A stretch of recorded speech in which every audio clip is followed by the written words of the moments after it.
So we are once again here with Neil Soria of the ASEAN Youth Leaders Association.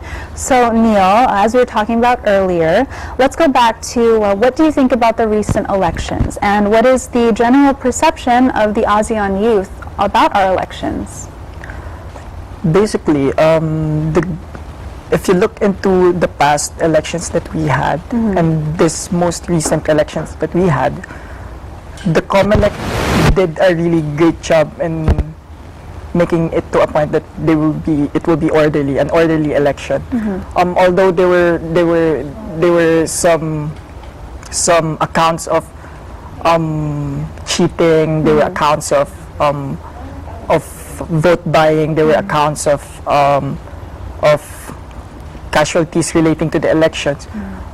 They tried to put on their ground to a point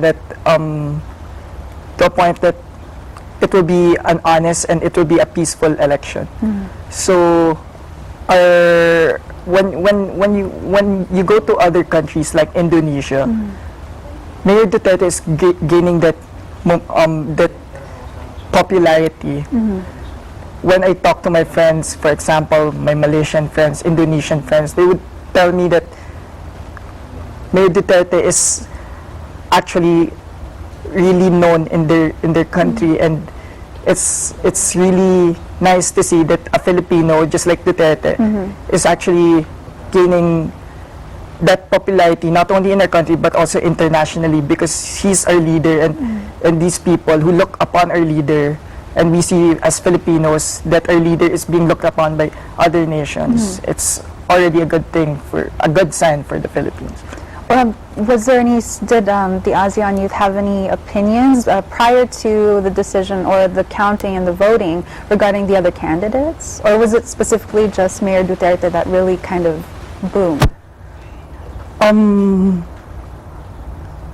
There was certain opinions, like for example, would Mayor Duterte be Southeast Asia's Donald Trump? Some ASEAN youths are actually concerned about it, what will happen to the Philippines. But I guess it would be up for us to tell them in the next 6 years that will come if Duterte is actually the Donald Trump image that they're telling or talking about. So I guess it's up for us to observe or to really watch closely the actions or how Mayor Duterte fare as a president.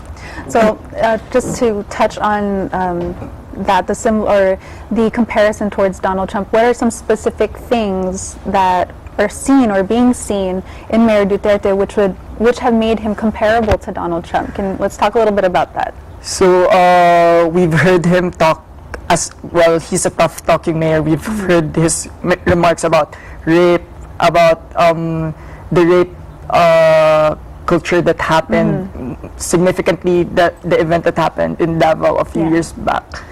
So people only see this side of Duterte because this side is what was projected in the media. That's kind of what everyone just focused on, is the negative, more of, I guess you could say, a kind of negative that's side. The negative side.